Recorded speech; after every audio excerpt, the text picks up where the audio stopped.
got a hockey town, yeah,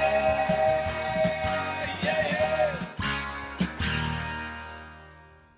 Hello, hockey fans. The Minnesota Hockey Connection show is on the air. We're at PACT-TV studios in downtown Duluth in City Hall. It's Monday, January 22nd.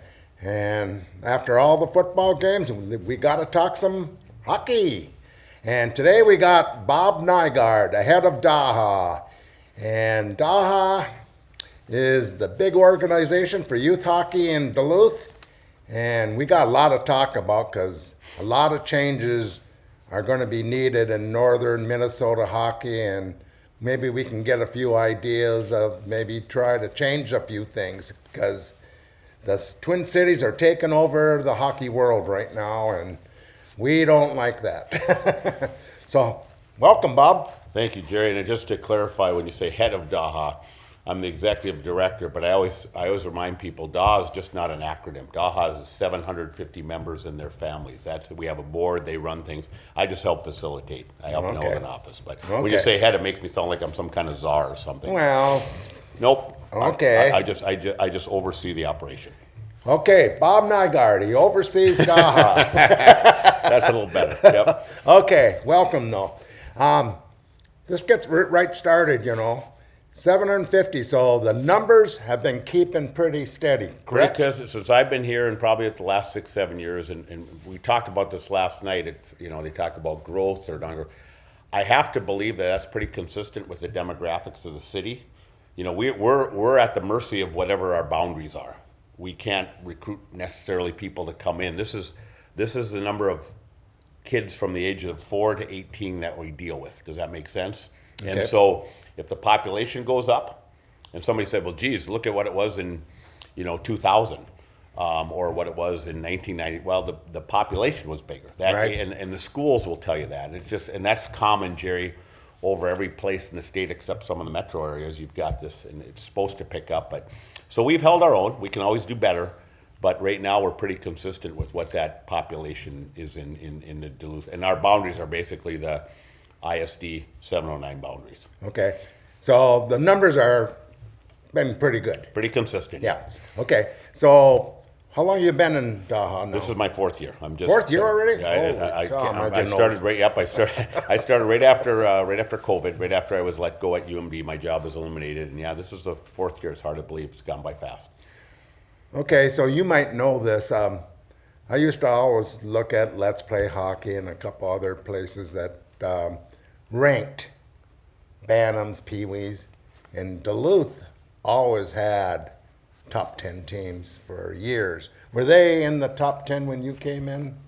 It's hard to say. You'd have certain teams that were. I know one of my kids' BAM AA teams was, and it depends on the rank, those rankings too, how they come about them, Jerry. It's in the eye of the beholder, and certainly there's always favorites, but certain teams, we still sent him. I know our Bantam B1 team went to state last year. Our girls 15UA team went to state last year, and I know maybe in the past we've sent more teams to state. It's hard to tell, but on a given year we have teams that hold their own. Because the reason I'm bringing this up, I was just looking at some rankings. Youth Hockey Hub puts out rankings, and they have like Duluth East 29 and Bantam AA, Hermantown's 15, Grand Rapids is 44, and Pee-wee AA boys, Hermantown 17, Duluth East 18, Grand Rapids.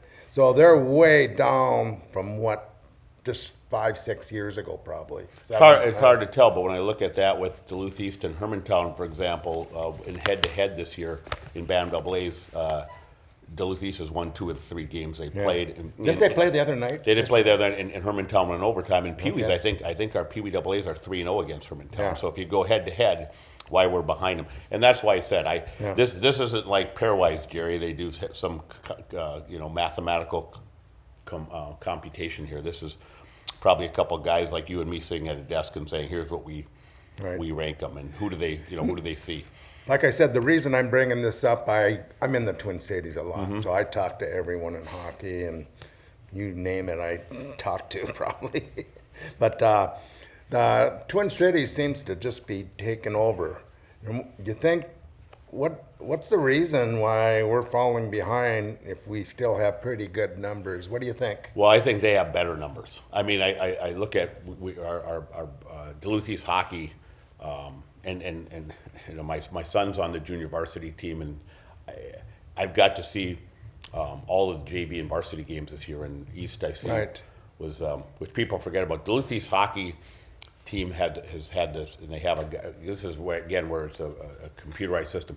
Seventh right now. They've had as of this week, seventh hardest schedule in all of AA. They're the only they played more AA opponents this year than any other team in the state.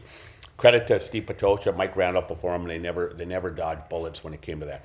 But what it's allowed us to see, as you know, you see the Minnetonkas, you see Wayzata. Right. When we went to Wayzata, I mean, not only they have a powerful AA team, and I don't know, Jerry, how many of those people are actually from Wayzata. That's a whole other question. How many people actually live there? The guys are moving. You know, you think that the whole transfer and open enrollment is big here, not even close to what they have down there in Chanhassen. But what you see is numbers, and here's Wayzata. And I was looking up when I was in the arena, looking up at the rafters, and I saw all these championship banners, and I go, well, I know the high school program, for whatever reason, hasn't been that successful where they have that many state championships. Right. These were junior gold A, and that's the top level. Right. And my son's team played the junior varsity Wayzata team, and if you saw Minnetonka, remember, I say this too, Wayzata and Minnetonka's junior varsity would compete with a good portion, maybe half of all the A and AA teams. And I'm not just making that up. Oh, no. They're good. I just saw the Edina Tonka. Tonka was undefeated. I think they beat East 10-0 up here. Something like that. The JV. JV. Oh, yeah. Okay, so they're playing Edina the other night. I was down in the cities. And Edina beat them for the first time this year, but Edina only had one loss. In Minnetonka, or the JV. Yeah. Yeah, so you imagine how good Edina is. So we're talking with other people. These are scouts and everything, and they even said 2/3. Yeah. They're higher than you. And that's what. That's how good they are. But that's what I'm getting. Now, you say you're Wayzata, so you've got this for varsity, this for a JV, and you've got enough guys left over to be a state championship caliber junior gold A, not B like we have here. Now, that's a lot of guys that they get to pick up. And not only are they have the quantity, they have the quality, Jerry, and I think that's what makes it tough. So you have smaller communities, and again, somebody mentioned Duluth. Duluth East is like the 54th biggest high school in the state. Right. So we're on that cutting edge, or we're on that bubble of between probably A and AA. We're probably about 4 or 5 slots away, and I say we, Duluth East. It's my alma mater where my kid goes, but we're that close to being an A school, and so like Grand Rapids that plays up or whatever, you have to make the most of the kids that you do have in the program. And the other thing people forget about too is we get, you know, our feeder system, the Duluth East program, feeds also Marshall. So now you start divvying up that pie even more, and that gets tough. Split the pie. To split the pie up. But I think to your point, it's going to be a battle. And I think if you talk to any coaches, when you do see those JV programs, Jeff, you go, holy moly. You know, I watch every JV game and I go see a high school game, and it's amazing. Oh, it is. And it's been an eye-opener for me and to see these teams from around the state. But I think the outstate teams, Moorhead's going to have their day in the sun. They got all those Cullen boys coming up in the Bantam program. But the outstates, the Grand Rapids, Roseos, Duluth East, and stuff, it's going to be a little bit tough in the future because I think their numbers have gotten so much better. And then somebody told me, you know this better than me, Minnetonka, the varsity, not only having all these D1 prospects, but how many of those kids are actually from Minnetonka? I think 6 came in from the outside. So they talked about that. And we joked about that too. You got a school of 3,200 kids, and now you got to get kids to come in. I mean, East is what, 1,400? Half the size. Yeah. So that's tough. All those West Side schools, most of them are 2,500 to 3,500. Yep. And then they get kids like a transfer portal. And I know you've mentioned that before. It's become sort of the high school This is See, high school versus that's one way you'll never be able to compete. Numbers. Yep. Numbers.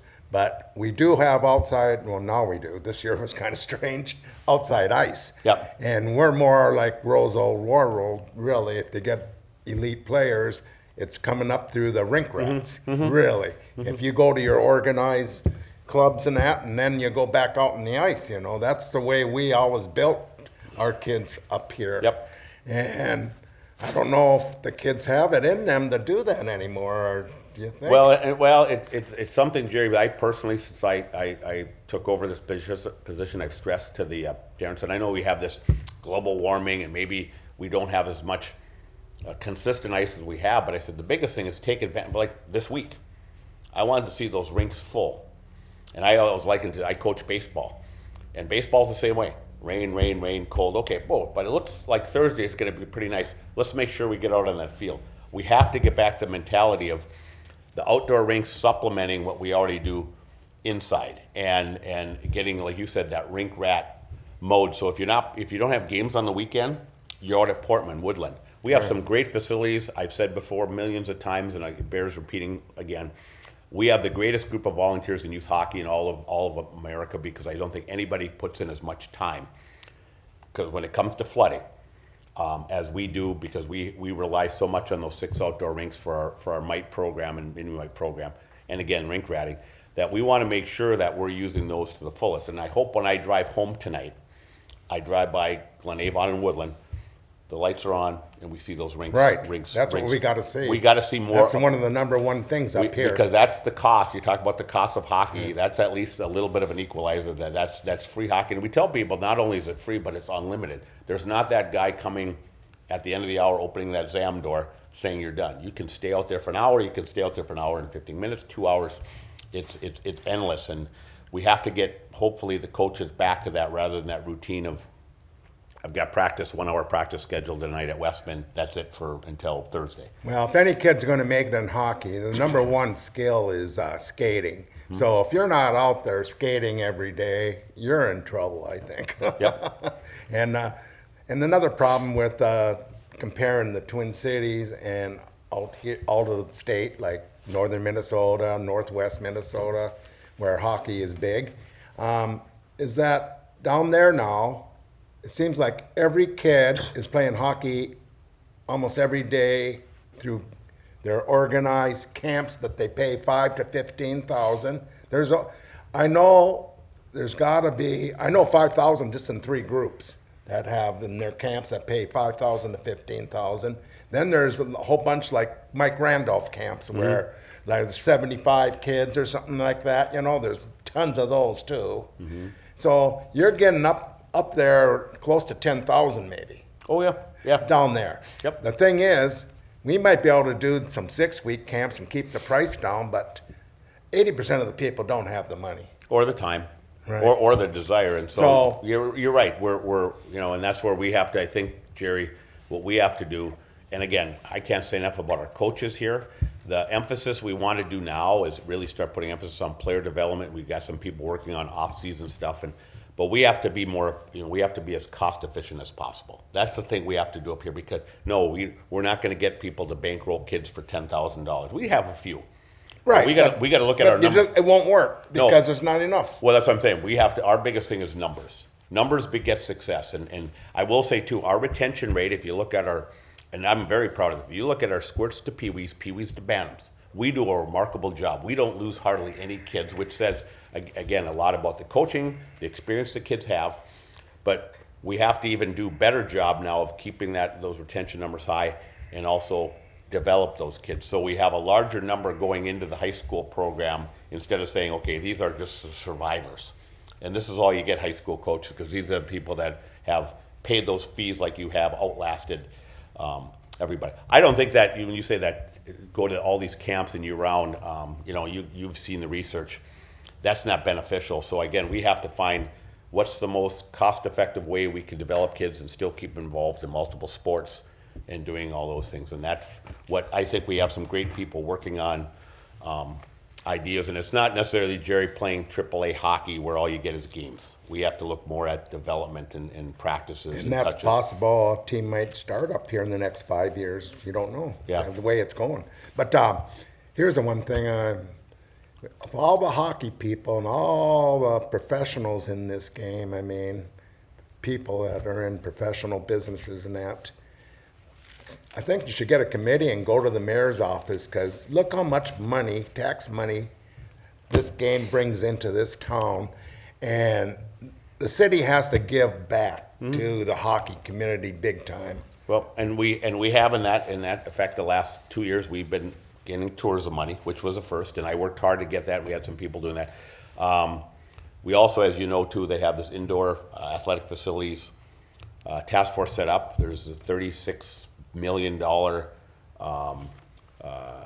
funding package out there. It could be more, but I really believe this is a great time to be involved in Duluth hockey because for the first time in at least my lifetime, Jerry, we're just not pretending or we're daydreaming or we're hoping that we get some donor to come along and help us buy a rink. We've got a plan in place now that to replace Freiburger if it is, do something about the deck if we got to replace that building, maybe add a sheet onto over at Heritage. That's coming down the road, and I do. And we have, and to your point, we have our relationship with the city has improved immensely on both parts, our side and their side, and they've realized what exactly. And we have always said what we brag about is not only do we inject such a large amount of tourism money into this area, we do it during the darkest times of the year.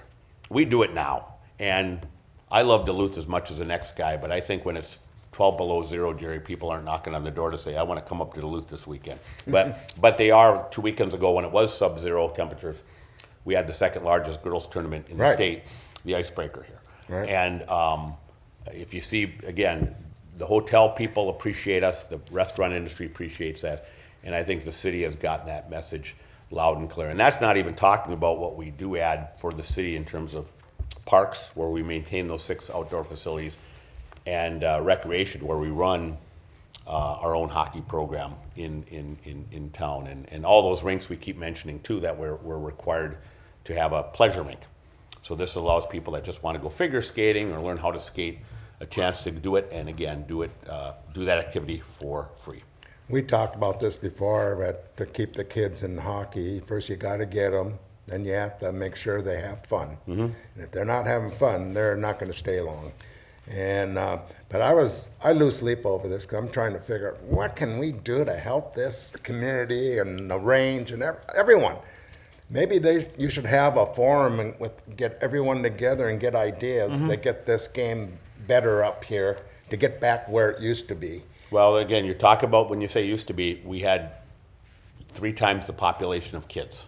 I mean, when I came up, people don't believe this. When I came up, and again, this is 40 years ago, when I was coming up, we had squirt two teams at each level at Woodland alone. I mean, we had 2 Bantam A teams at Woodland. Now we have 2 Bantam A teams in town. So the numbers, and again, have decreased. It goes back to what I said earlier. We have to work hard at recruiting better, but from our end, we got to do 2 things. First of all, keep the cost down as much as possible, and again, make it a great experience. But going back to that cost, it's just not money, it's also time. Is we have to make it, if you have single parents or parents that are holding down a couple jobs, it's a demand. Right. It's a demand, Right. and so you have to walk that fine line. But again, I'll go back to our retention levels. We're obviously doing something right. Doesn't mean we can't get better. But yeah, so now it's about the player development. It's taking those kids we have and making sure we're developing those kids to the best of their ability. See, one of the ideas I had was, okay, let's make this city equal for kids, where we get some money and start with 1 refrigerated outside rink and make 4 of them, find the best areas, but make it so everyone, the west side, east side, it's not just, a lot of people complain, they don't know the whole story probably, but they think it's all Duluth East, That's been going on. Where's Heritage located? Yeah. But, It's located in West Duluth. Yeah. And you don't hear No. the Duluth East people complain that they have to go over there because we're saying, hey, No, we're but happy, we're I'm happy just we saying get that's ranked. what you hear out there Yeah, all but the we're time. saying we're happy with But get 2 on each side of town, or But even 1 on each side, that's a nice plan for that indoor facility. But then get a skill center, like it can be a small. You don't need that big of an area, but the shooting thing. We got a goaltending school, but kids can go. Goaltending's one of the list on my list to make a good team. You need a good You goaltender. do, yeah. That's a foundation. I know that firsthand. Yeah. Yeah, and scheduling. So I'm worried about some of these teams that come up, the Tonkas and that come up, and then it's running time, and they're going to stop that on the schedule. And that's what I worry about. Well, it's so hard to get that on the schedule. No, you're right. And you think about those Twin Cities teams, Jerry. I just talked to somebody the other day. Is they're doing Grand Rapids and they're doing Roseau and they're doing East a favor because they don't have to leave the metro area. Right. And they could get their 25 games. Oh, easy. And they don't have to even go to Rochester. Or, all the private schools are real good right now. They're all top 15 teams. And that's what I mean. They could just play each other. So you're right. We're blessed and credit, that East has that blue blood reputation that the teams will still come up here, and you hope they will. But again, they're probably thinking, boy, why do I have to get on a bus and go for 2 hours to come up here and play when I can just go across town and play Osseo or Maple Grove or whatever. Just like Roseau and Warroad, a lot of teams down in the cities were playing, but they can't afford to drive a bus down to the cities and that. Well, so they're going to be hurting. Well, because their schedule in Grand Rapids is going to be the same way. And if you look at East schedule this year, Jerry, and again, people don't realize not only did they have to play all those top 10 teams they have 7 tough schedule, but they had to play a lot of midweek games. Right. I don't care who you are. You go to school half a day, you get on a bus, and you go to Holy Family, which is down in Victoria, which I said might as well be in South Dakota. Mike Randolph did that for over 20 years. He made that schedule so tough, and it still has the same tough schedule. But that's what I'm saying. And getting off a bus and playing, in that same night, I said I'd like to see teams come up here. They won't do it in the midweek. Won't do it. They won't do it. Most of them won't. So we get some of the north suburb ones won't do it, but yeah, it's tough. So those are disadvantages. They want every Saturday game. Yeah, you're right. But I hope people look at that as a disadvantage and one of it's geographics, and it'll always be geographic. I think even if you had superstar programs up here, those Twin Cities teams will say, well, why should we come up on a midweek because we can just play down here somewhere, So I think that's always going to be a battle. But those are great points that you bring up. So I walk around and I hear people talking all the time. So you got this, I don't know how long you've been doing this. The second year you're doing the All City Squirts? Yeah. Third year already? Yep. Okay, I heard someone talk, well, any good kid, they're going to lose players and they're going to start a AAA, and you're hearing all kinds of stuff. But I told them, you got to give everything a chance. We got to do changes up here, and if you don't give it a chance, nothing's going to work. It's going to be Washington, D.C. and hockey. Yep. No, you're right. Give everything a chance. And the previous model that we had, and again, now it's kind of in the distant past, for about 8 years, we had the no squirt A program where there were no tryouts. And I've told people this before. You can think what you want about that program, but here's something I find as a red flag or something at least to ponder. We had that program for 8 years. Now, during that time, Jerry, the entire state, I don't know how many associations, there are hundreds of associations, not one or nary one ever implemented that program. If it was such a good program, why wouldn't someone else in the state say, hey, we want to do that? Now, people talked about it. Cloquet did it 1 year in the early going, one and done. Superior did it when I first started. They 1 year where they didn't have a squirt A program, one and done. You talk about losing players. We did lose players to outside communities because we didn't have a squirt A team. And I can't blame them. Right. Kids at that age that want to play, and again, that's just an age. Doesn't mean they're always going to be squirt A players. We didn't give them a chance to play. And when somebody says, you're going to leave, I'm going, leave where? Every place you go is going to have the same type of program we have. What we've been able to do, and you open the show with it, talk about the largest organization in District 11, and probably north of the Twin Cities, is we finally were able to utilize all of our resources, coaching resources. So, for example, you have this is all cyclical. Say, for instance, you have this group of diehard, dedicated, well-educated coaches, but they all live in Woodland. Okay? Now you're in Duluth Heights, and just by the luck of the draw, you don't have that many dad volunteers or coaches. Do those kids in Duluth Heights, shouldn't they get the same opportunity being in the same organization as Duluth as these kids? And that's what we did. And so pooling all our resources and having ADM model where you put kids of like ability with each other, kids that are new and a little bit raw now have puck touches. And they're not watching Joey score all 6 goals and standing around. And these kids that are the higher end, again, just at that time, doesn't mean they're going to be higher end in the upcoming years, get to learn how to play as a team. Because before those kids would say, well, these kids can't keep up with me. This kid just learned how to skate, and yet I'm supposed to, keep cycling until he catches up with me. One kid gets the puck and he doesn't give it up. Well, that's what I'm saying. But a lot of times, because the other kids can't catch up to him, and I will say with 100% certainty, it's the best thing we ever did. And I always say, if my kid missed it by a couple of years, and I know parents that have had kids that are, I think if they're freshmen in high school or eighth graders now, that never got, no, it would be ninth graders above, didn't play in that system. I would have loved that because my kid the first year was a Squirt B player. And it would have been great to have him play with Squirt B kids. Next year he was a Squirt A goalie, I think, and played with kids at a higher level. And we talked about earlier too, people hate change. I get that. They hate change. They want to yearn back like it's 1992. I always say in youth sports, two places you never want to live, Jerry, are the past and through your kids. Okay, those are the two places you don't want to live. And it's great that back in my days, yeah, we played in Woodland, we had boatload of teams, we did everything outside, blah, blah, blah. But times have changed, and this has really done wonders for our development. We haven't lost people. The kids have gotten to know other kids from around town, and again, we keep embracing the fact that we're Duluth hockey. That's what it says, Duluth amateur hockey. And by, again, siloing all these resources that we had was to me detrimental to our overall development. So I say it's worked out fine. Give it some time. We're on like year 3. We're on year 3 of it, but we're still getting some of the kinks. Okay, real fast, what are the positives so far that you have seen, and what are the negatives so far that you have seen in this program? On that Squirt program, I've seen the negatives. 1 minute. Okay, negatives, people just reluctant. The kids are kids. Yep. Kids are fine. Yep. I think like anything else, it's the parents that worry more about that. The kid doesn't care where he plays. Right. He just wants to play. Yep. The positives are hearing from parents that have first or second year kids that are now scoring goals. They're getting involved. And you watch a Squirt B game now, Jerry, B2 game, and you're almost still waiting for that one kid to dominate, take over. You don't see it anymore. Now it's a team effort because everybody's involved more. And you're seeing that at the Pee Wee level, especially now, because those kids are graduating. And you will see that with Duluth hockey. Mark my words, you'll see more overall development of not only team play. Yep, not team play skill. Team play for the high enders, because now they got to learn how to pass and everything among their teammates.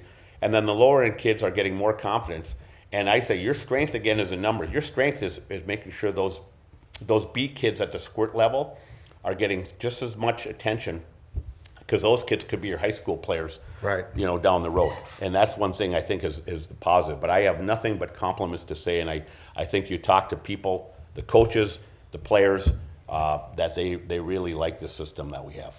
All right, Bob Nygaard, Duluth Hockey Association, amateur.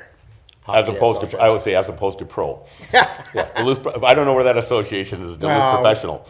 We got to get back and get some pro players out of these amateurs. But when they said Duluth Amateur Hockey, I said, was there a Duluth Professional Association at that time? Because I wasn't aware of it. Well, thanks, Bob. Thank you. Yeah, we could have talked another hour, I think, on stuff up here and how to develop and the cost and, boy, a lot of things. Well, there you go. Minnesota Hockey Connection. We thank our producers, Jim and Liz, and hey, get out to the rink and see these kids play. It's some great games. So see you at the rink.